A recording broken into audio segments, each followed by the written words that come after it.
छोरा मान्छेहरूको लागि मैले के लेखेको छु थाहा छ? छोरा मान्छे हुन एकदमै गाह्रो छ। हामी त छोरी मान्छे हो, छिनमै रिसाइदिन्छौँ, छिनमै रोइदिन्छौँ, फकाउने मान्छे भए पनि नभए पनि यतातिर फर्केर बसिदिन्छौँ होइन, त्यो हाम्रो मुड हो। तर छोरा मान्छेलाई एकचोटि रुन पनि 100 चोटि सोच्नुपर्छ। कहाँ रुँदैछु, मान्छेको अगाडि होस्, भिडमा छु कि अलिकति न्याउरो देखेको छु कि जस्तो सुकै अवस्था होस् हाँसेर गुज्रिनुपर्छ। यहाँ यतिजना हुनुहुन्छ, उता हुनुहुन्छ। This is for all of you. यो चाहिँ मैले लेखेको एउटा पोएट्री, छोरा मान्छे।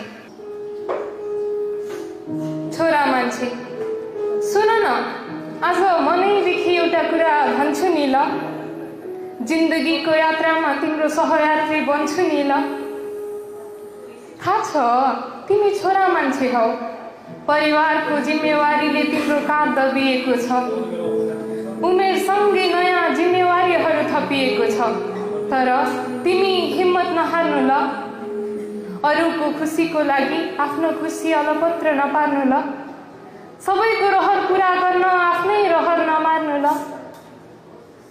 जिम्मेवारीले दबिएको तिम्रो काँधलाई सहारा काँध म देउला नि, तिमी हात दिनु साथ म देउला नि, तिमी रुँदा तिम्रो आँसु पुछिदेउला नि, तिमी भनेर त हेर म सबै कुरा बुझिदेउला नि।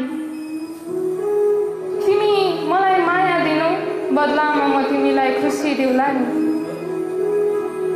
दिनभरिको थकानले ज्यान भारी हुँदा त्यो शिर मेरो काखमा राखी निदाउनु है।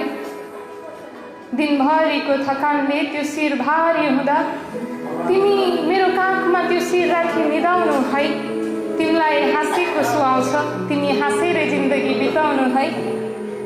पीडाले त्यो मन भक्कानिदा मलाई अङ्गालो हाली रुनु ल, म भन्दिन छोरा मान्छे भएर नि रुन्छ भनेर।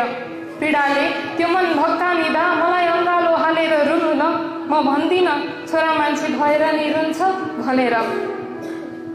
म भन्दिन कि छोरा मान्छे भएर नि रुन्छ भनेर, किनकि मलाई थाहा छ छोरा मान्छेको पनि मन हुन्छ भनेर। तिमी सुनाउँछौ, सुन, तिमी सुन्छौ साना तिना कामले मेरो खुट्टा गलेको कुरा, तिमी सुनाउँछौ साना तिना कामले मेरो खुट्टा गलेका कुरा, तर कहिल्यै सुनाएनौ पीडाले त्यो मन जलेका कुरा। रहर त तिम्रो नि धेरै थियो होला नि है, भाग्यले कति अधुरो बनाइदिए होला नि है। रहर त तिम्रो पनि धेरै थिए होला नि है, भाग्यले कति अधुरो बनाइदिए होला नि है। केही छैन तिमी सुर्ता नगर, बाँचुन्जेली सँगै बाँचौँला, चितामा सँगै निदाउला नि।